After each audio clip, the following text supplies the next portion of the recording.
Nos quedamos en la teoría de los 3/3.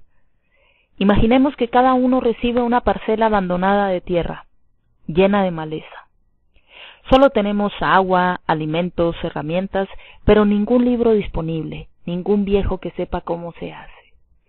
Nos dan semillas, elementos de labranza y nos dicen, van a tener que comer de lo que saquen de la tierra. ¿Qué es lo que haríamos para poder alimentarnos y alimentar a nuestros seres queridos?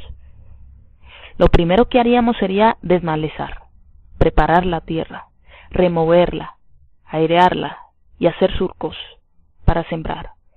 Luego sembramos y esperamos, poniendo un tutor, cuidando que las plantitas se vayan haciendo grandes, protegiéndolas para un buen día cosechar. La vida del ser humano es igual. La vida del ser humano está dividida en 3/3. Primer tercio de preparar el terreno, segundo tercio de crecimiento o expansión, tercer tercio de cosecha. ¿Qué es el primer tercio? Preparar el terreno equivale a la infancia y a la adolescencia. Durante estos periodos, lo que uno tiene que hacer en su vida es preparar el terreno, desmalezar, abonar, airear, preparar todo para la siembra.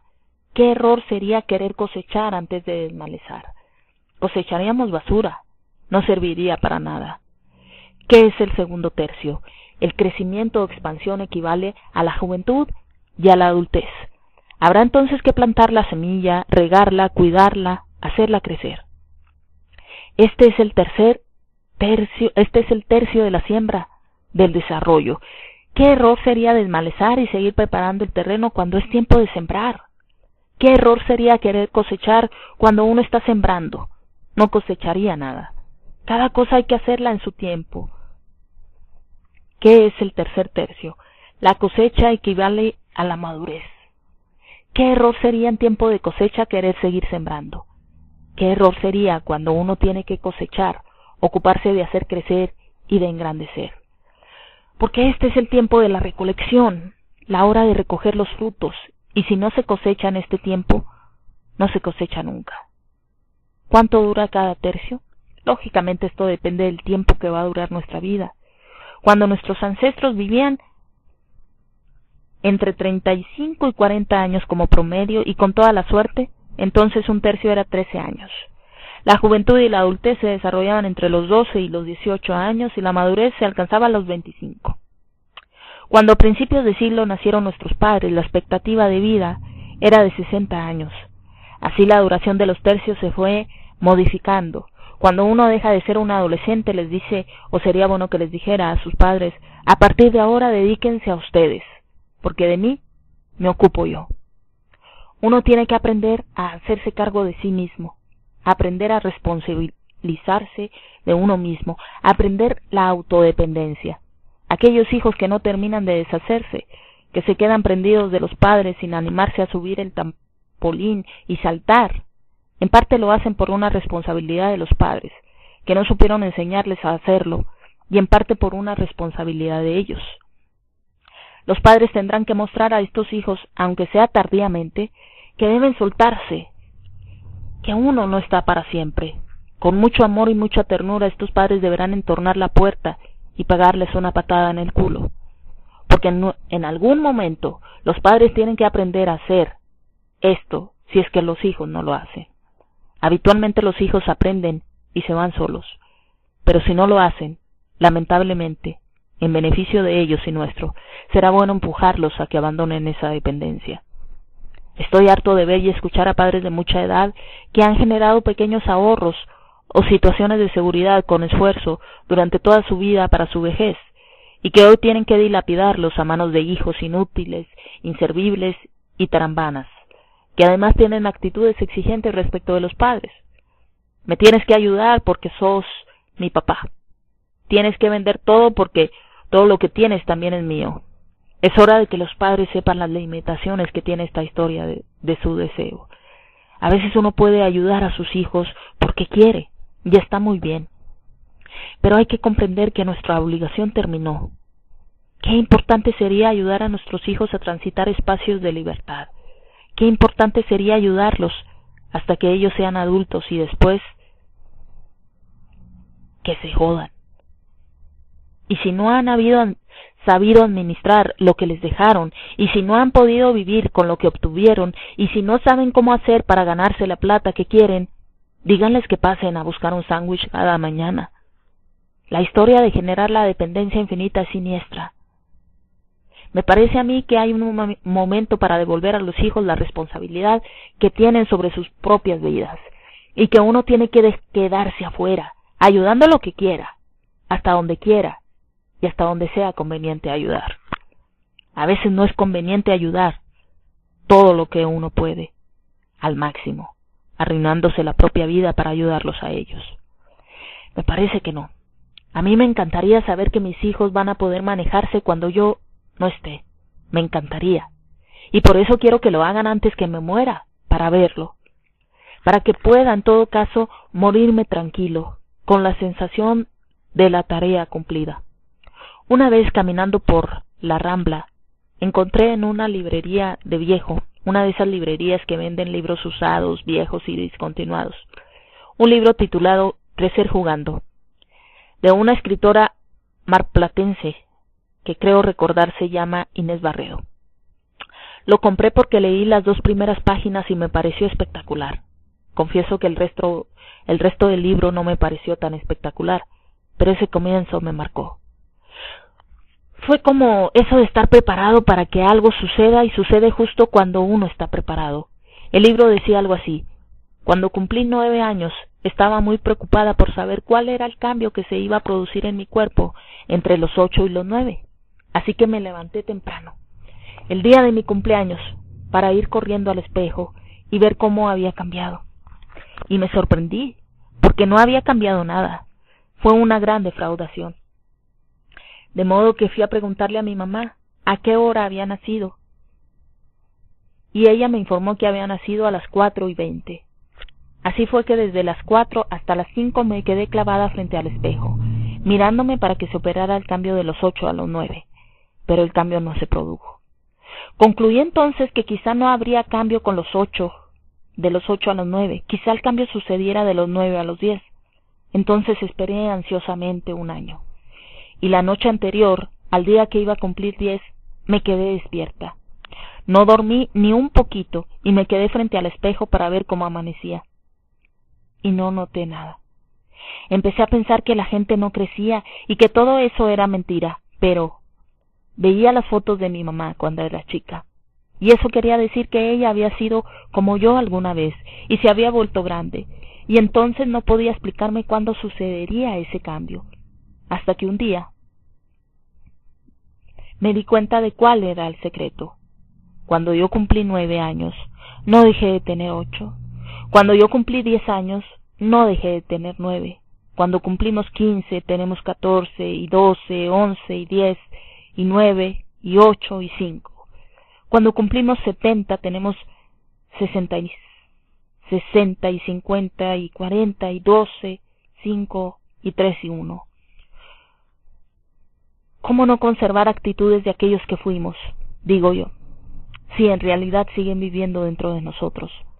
Seguimos siendo los adolescentes que fuimos, los niños que fuimos, los bebés que fuimos.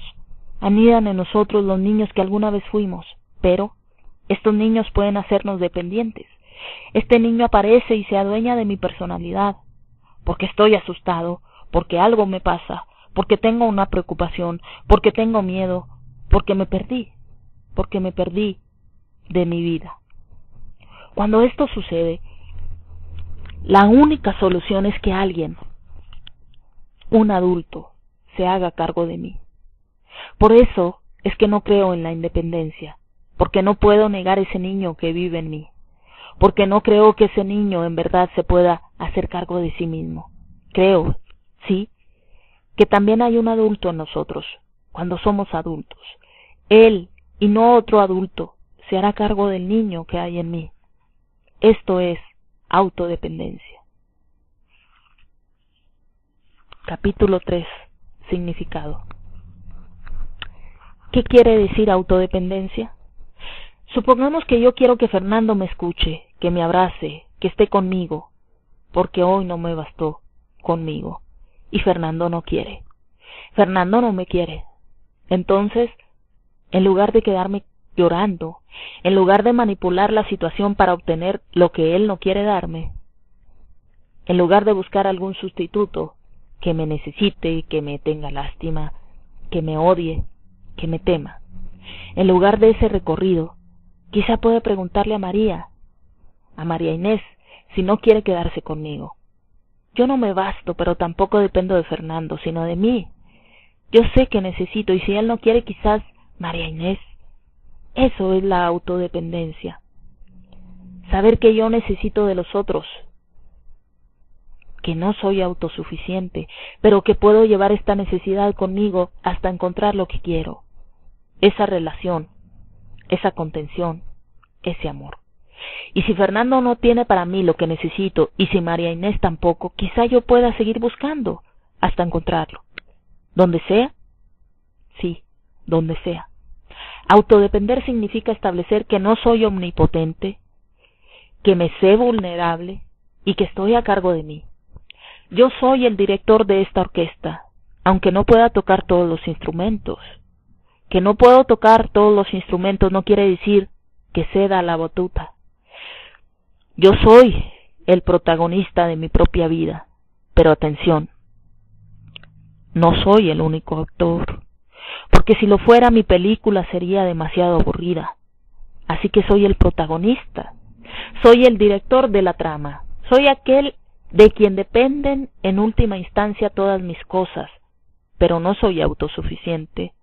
No puedo estructurarme una vida independiente porque no soy autosuficiente.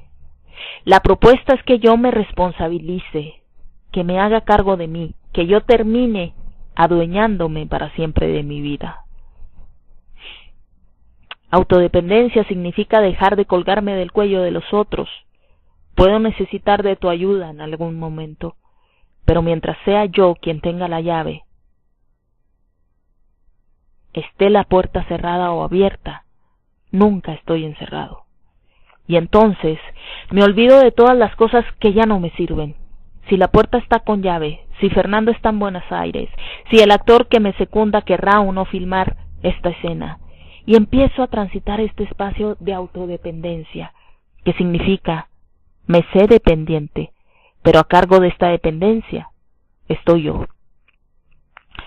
Autodependencia es, para mí, sinónimo de salud mental. De la afuera necesito, por ejemplo, aprobación. Todos necesitamos aprobación. Pero cuando tenía 5 años, la única persona que me podía dar aprobación era mi mamá. No había ninguna otra persona que pudiera reemplazarla. Una vez adulto, me di cuenta que si ella no me daba esa aprobación, otra persona podía hacerlo. Puede suceder que algunas de las cosas que yo creo o disfruto, a mi esposa con la que vivo desde hace 27 años no le gusten, pero lo que debo hacer no es romperlas porque a ella no le gustan. Quizás a otros sí le gusten. Quizá pueda compartirlas con otra persona. Quizá pueda aceptar que es suficiente con que me gusten a mí. El hecho concreto de que a mí no me interese para nada el realismo mágico no quiere decir que mi esposa deba dejar de leer a su autor preferido.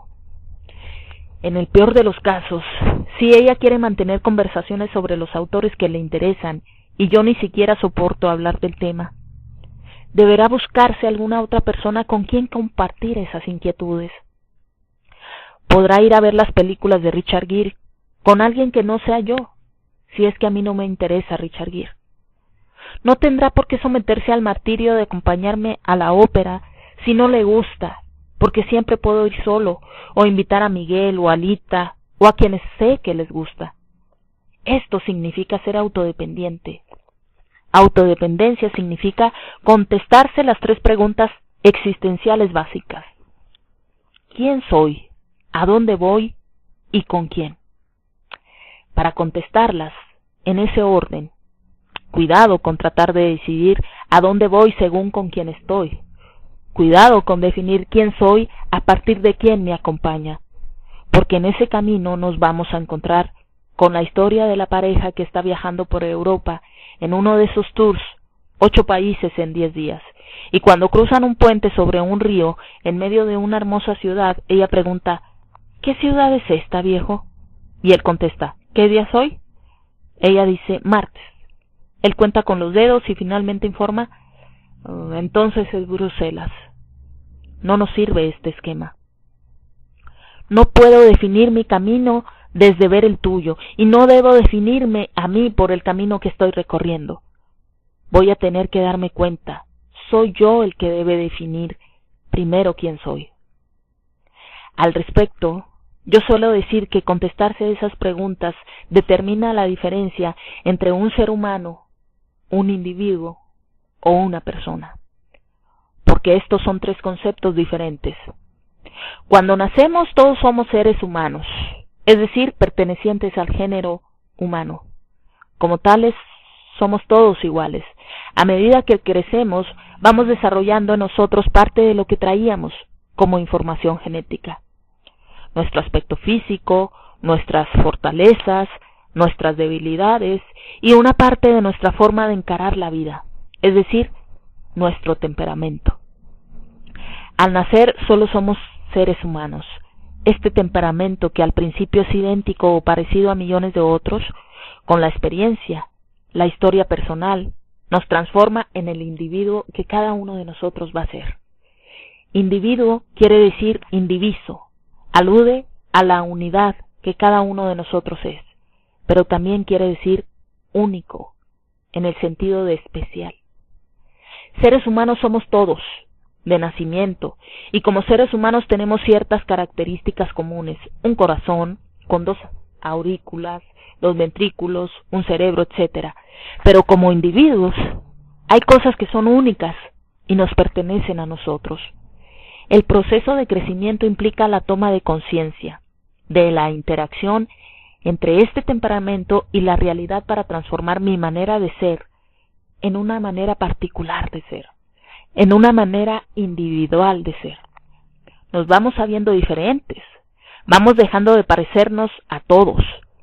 Los que tienen más de un hijo saben que cada hijo tiene su propia manera de ser y que hay un momento en que el chico asume su propia individualidad.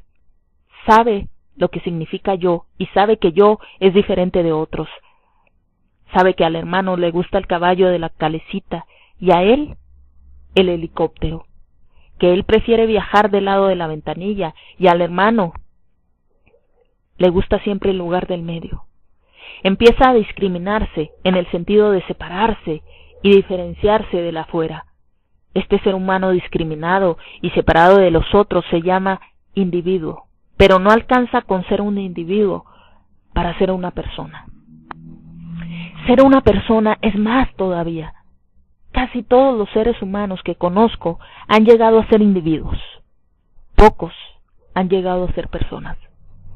Para llegar a ser una persona es necesario asistir y padecer un proceso. El proceso de convertirse en persona, como la llamaba Carl Rogers, es doloroso. Implica ciertas renuncias, ciertas adquisiciones y también mucho trabajo personal. Para autodepender voy a tener que pensarme a mí como el centro de todas las cosas que me pasan. Autodependencia es un vacío que tiene que ver a veces con cierta ingratitud, porque la gente autodependiente no es manipulable y todo el mundo detesta a aquella gente que no se deja manipular. Nos encanta pensar que hay cosas que no puedes hacer, hay cosas que no puedes decir. Tú no me puedes decir eso a mí. Y digo, ¿por qué no? Yo trabajo todo el día en el consultorio. Hay gente que hablando de otro me dice, no puede ser tan hijo de puta. Y yo digo, ¿por qué no puede? Puede ser así de hijo de puta, por más hijo de puta recontra. ¿Por qué no va a poder serlo? Puede ser todo lo hijo de puta que quiera. Esa es su decisión. Y será tu compromiso y tu responsabilidad defenderte de este tipo que es una mala persona. Eso es tuyo, no de él. No porque él no puede, sí puede, él no debe. ¿Por qué no debe? ¿A quién le debe? No debe nada. Es tu responsabilidad. No podemos seguir echándole la culpa al otro. No podemos seguir creyéndonos esta cosa que ya ni siquiera es una pauta educativa.